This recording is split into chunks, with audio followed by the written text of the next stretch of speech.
আসসালামু আলাইকুম সবাইকে। কেমন আছো সবাই? আশা করছি আলহামদুলিল্লাহ সবাই ভালো আছো। আমি আলহামদুলিল্লাহ ভালো আছি। তো আজকের এই ক্লাসটা হচ্ছে আমাদের তরঙ্গ শব্দ নিয়ে। তরঙ্গ শব্দ ফিজিক্সের সপ্তম অধ্যায়, তোমরা ইতিমধ্যেই জানো। তো আজকে হচ্ছে আমরা সিকিউ সলভ করব, সিকিউ সলভিং ক্লাস আজকে। তোমাদের যাদের বেসিক ক্লিয়ার আছে এটা এটা শুধু তোমাদের জন্যই।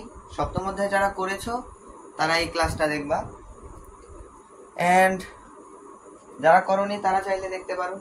সিকিউ সলভ করব। তো চলো কথা না বাড়ায় সিকিউ করি। তো আমরা প্র্যাকটিস 1টা দেখি। দেখো প্র্যাকটিস 1-এ কি বলা হয়েছে। আমার সামনে ট্যাব আছে, আমি ওইখান থেকে প্রশ্নটা পড়ছি। একটি ছেলে আংশিক পানিপূর্ণ কুয়ার মুখে হাততালি দেওয়ার পর 0.12 সেকেন্ড এবং 0.15 সেকেন্ড পর দুটি শব্দ শুনতে পেল। শব্দটির কম্পাঙ্ক 1.2 কিলো হার্জ ছিল। বাতাসে ও পানিতে শব্দের বেগ যথাক্রমে 330 মিটার পার সেকেন্ড এবং 1500 মিটার পার সেকেন্ড। ওকে, প্রশ্নটা বুঝছো, উদ্দীপকটা বুঝছো? এখন আমাদের দেখি গ নাম্বারে কি বলছে। পানিতে শব্দটির তরঙ্গ দৈর্ঘ্য নির্ণয় করো। আচ্ছা, তরঙ্গ দৈর্ঘ্য চাইছে, তাই তো? তরঙ্গ দৈর্ঘ্য চাইছে। তাইলে দেখো এটা হচ্ছে গ নাম্বার। কারণ তরঙ্গ দৈর্ঘ্য মানে কি? আচ্ছা, আমরা আগে কোনটা কোনটা দেওয়া আছে তা নির্ণয় করি, তা আগে লিখি। তো দেখো পানিতে শব্দের বেগ কত দেওয়া আছে। পানিতে শব্দের বেগ এখানে লিখতে পারো, এই যে এখানে শব্দের বেগ তোমরা লিখে নিবা। শব্দের বেগ 1500 মিটার পার সেকেন্ড দেওয়া আছে। এন্ড কম্পাঙ্ক আমাদের দিয়ে দিছে, কম্পাঙ্ক মানে তো এফ জানো, 1.2 কিলো হার্জ। তো কম্পাঙ্কের একক আমরা জানি হার্জ, বাট এখানে দিয়ে দিছে কিলো হার্জ। তো যখনই কিলো হার্জ থাকবে তুমি জাস্ট 1000 দিয়ে গুণ দিয়ে দিবা। তো 1.2 কে যদি 1000 দিয়ে গুণ দাও তাহলে এটা হবে যে 1200 হার্জ। বুঝছো, এটা হবে 1200 হার্জ। এন্ড আমাদের বের করতে বলছে হচ্ছে তোমার তরঙ্গ দৈর্ঘ্য। তো তরঙ্গ দৈর্ঘ্য মানে তো ল্যামডা, ল্যামডা মানে বের করতে বলছে। আমরা পারবো না? অবশ্যই পারবো। আমরা সূত্র কি জানি? দেখো আমরা জানি, আমরা পাইছি কি, ল্যামডা পাইছি, এফ পাইছি, ভি পাইছি। বুঝতেছো কোন সূত্র ব্যবহৃত হবে? আমরা পড়ছি না V equals to F lambda. হ্যাঁ, exactly, V equals to F lambda, এই সূত্রটা ইউজ হবে। তাহলে এখানে ল্যামডাটা রেখে এফটাকে ভি এর নিচে নিয়ে আসবো, ভাগ করে দেবো। তো lambda equals to V by F হবে। তো এখানে দেখো ভি বাই এফ যদি দেই আমরা, ভি এর মান হচ্ছে তোমার 1500 এন্ড এফ এর মান হচ্ছে তোমার 1200। তো ভাগ করলে যত আসবে ততই অ্যান্সার। তো আমরা ভাগ করি, দেখি কত আসে। 1500 ভাগ 1200। ওকে, তো এটা আসতেছে 1.25। এখন তরঙ্গ দৈর্ঘ্য এটা কিসে জানো একক? এটা হচ্ছে মিটার। তো সুতরাং ল্যামডা ইকুয়ালস টু কত? 1.25 মিটার। তো এটাই হচ্ছে আমাদের অ্যান্সার। তুমি এটা লিখে দিতে পারো। সুতরাং তরঙ্গ দৈর্ঘ্য, সুতরাং তরঙ্গ দৈর্ঘ্য ল্যামডা ইকুয়ালস টু 1.25 মিটার। বুঝছো? তাহলে আমরা গ নংটা বুঝছি। ওকে, আমরা গ নংটা বুঝছি। তাহলে এই যে এটাই অ্যান্সার, চাইলে স্ক্রিনশট নিতে পারো। এরপর আমরা ঘ নংয়ে যাব। ঘ নংয়ে সুন্দর একটা প্রশ্ন আছে। ঘ নংয়ে খুব সুন্দর একটা প্রশ্ন আছে। দেখো, গাণিতিক বিশ্লেষণে কুয়ার গভীরতা নির্ণয় করতে বলছে। আর উদ্দীপকে কি বলছিল, একটা ছেলে একটা কুয়ার সামনে দাঁড়ায় আওয়াজ করছে। একটা শব্দ শোনা গেছে 0.12 সেকেন্ড পরে, আরেকটা শব্দ শোনা গেছে 0.15 সেকেন্ড পরে। তার মানে প্রথমে কুয়ার পানির উপরের স্তর থেকে একটা শব্দ উপরে গেছে প্রতিধ্বনি হয়ে, আরেকটা হচ্ছে পুরো নিচে একদম কুয়ার গভীরে যায় আবার উপরে উঠছে। তোমাদেরকে আমি চিত্রটা এটা দেখাই। ধরো এই যে এটা হচ্ছে একটা কুয়া, একটা ছেলে ধরো এইখান থেকে শব্দ করছে, এই যে এইখান পর্যন্ত ধরো পানি পূর্ত মানে পানি পূর্ণ করা। হ্যাঁ, তো আমরা এই যে এইখান থেকে একটা শব্দ বাধাপ্রাপ্ত হয়ে, এখান থেকে বাধাপ্রাপ্ত হয়ে আবার উপরে চলে গেছে। বুঝছো?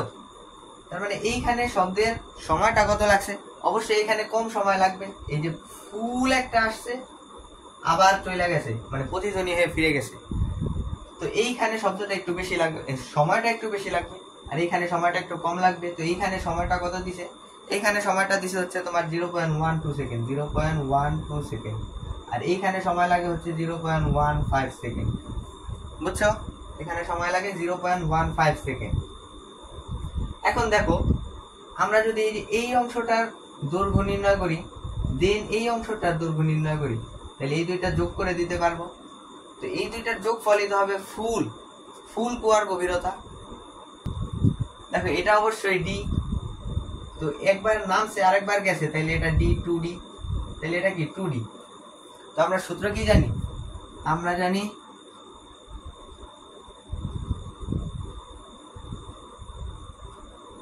(2D = VT). বুঝছো, 2D = VT। এন্ড আমাদের এইখানে কোনটা ব্যবহৃত হবে, এটা কিন্তু বায়ু মাধ্যম। এখানে বায়ু মাধ্যম না, এখানে কি পানি আছে, এখানে তো পানি নাই, তার মানে এটা হচ্ছে বায়ু মাধ্যম। তাহলে বায়ু মাধ্যমে আমাদেরকে শব্দের বেগ কত দিছিল, বাতাসে 330 মিটার পার সেকেন্ড। তাইলে এখানে আমাদের ভি এর মান কত, ভি এর মান হচ্ছে 330। টি এর মান কত, টি এর মান হচ্ছে তোমার 0.12 সেকেন্ড। এখানে তো 0.12 সেকেন্ড, তো আমি বসাইলাম 0.12 সেকেন্ড। তাহলে এখানে ডি বসাইলাম। এই যে 2টা যদি এখানে ভাগ আকারে নিয়ে যাই, তাইলে তো আমার ডিটা বের হবে। ধরো এটাকে আমরা D1 ধরলাম, এটাকে আমরা D1 ধরলাম। এই পর্যন্ত বুঝছো তো? দেন তুমি ক্যালকুলেটর করো, দেন তুমি এই মানগুলোকে ক্যালকুলেটরে বসাও, দেখো কত আসে। 330 × 0.12/2। ওকে, সো এটা আসতেছে হচ্ছে 19.8। বুঝছো, এটা হচ্ছে 19.8 মিটার। এতটুকু তো ক্লিয়ার। তার মানে আমাদের এই যে এই অংশটা, এই যে এইখান থেকে এই পানি পর্যন্ত, যেই পর্যন্ত পানি আছে, এই অংশটার দৈর্ঘ্য কত, 19.8 মিটার। বুঝছো, এখন আমরা যদি এই যে এই অংশটার দৈর্ঘ্য বের করতে পারি, তাইলে আমাদের হবে। বুঝছো, তাইলে এটা যদি আমাদের D1 হয়, এটা যদি D1 হয়, এটা যদি D2 হয়, তাইলে D2 - D1 কি হবে, VT।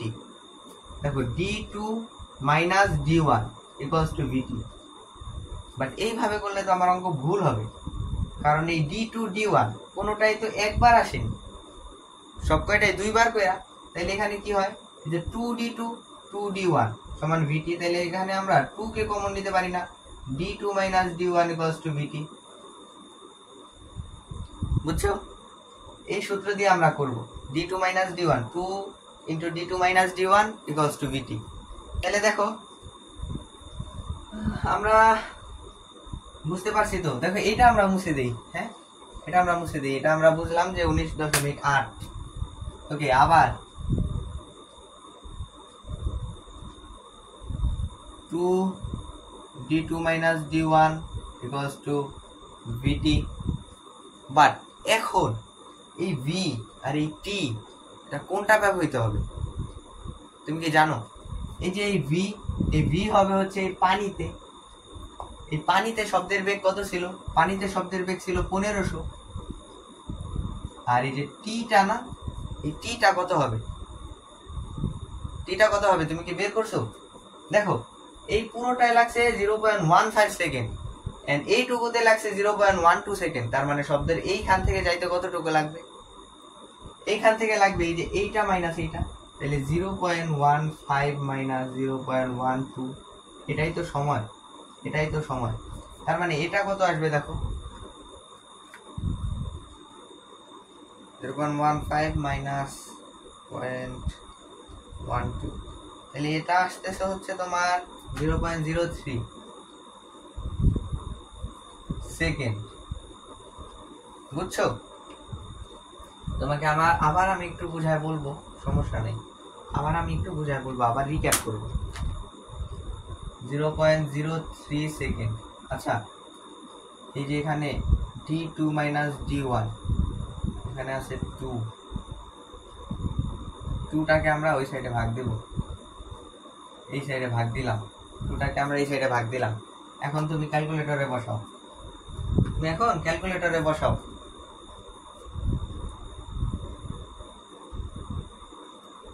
1500 ইন্টু 0.03 ভাগ 2, এটা আসতেছে হচ্ছে তোমার 22.5, 22.5, এটার অ্যান্সার আসতেছে 22.5। বুঝছো, d2 মাইনাস d1 সমান আসতেছে 22.5, বাট আমরা কিন্তু d1 এর মান পাইছিলাম, তাহলে d1 এর মানটা তুমি বসাও। দেখো d2 সমান সমান কি হবে, d2 ইকুয়ালস হবে এই যে 22.5 প্লাস d1। তো d1 এর মান আমরা কত পাইছিলাম, d1 এর মান পাইছিলাম 19.8, 22.5 প্লাস 19.8 কত হবে, কত হবে তুমি বলো। এটা হবে হচ্ছে তোমার, দাঁড়াও আর একবার একটু করি, 22.5 প্লাস 0.8, এটা আসবে হচ্ছে তোমার 42.3 মিটার। এন্ড এটাই কিন্তু আমাদের অ্যান্সার। এখন তুমি বলবা কেমনে, আরে এটা কেমনে অ্যান্সার? এটা দেখো d2 মাইনাস d1, এটার মানে কত ছিল, এইটুকু, এইটুকু ছিল, এইটুকুর মান আমরা পাইছিলাম 22.5। তার মানে এই যে এখানে যে d1 ছিল, এই যে আমরা বলছিলাম না এইখান এই যে এইখানের দূরত্ব প্লাস এইখানের দূরত্বটা যোগ করে দেব, তো এটা তো ছিল d1, এই যে d1 যোগ করছি, d1 যোগ করে আমাদের অ্যান্সারটা কত আসলো, 42.3। তুমি কি বুঝছো? তোমাকে আবার একটু বুঝায় বলি, দেখি সবকিছু ঠিকঠাক নাকি। সবকিছু মোটামুটি ঠিকঠাকই লাগতেছে, বাট তোমাকে আবার একটু বুঝায় বলি। এবার আমি শান্তভাবে, একটু বুঝো, শান্ত হও, একটু বুঝো। আমি কুয়াটা আরেকবার রাখি।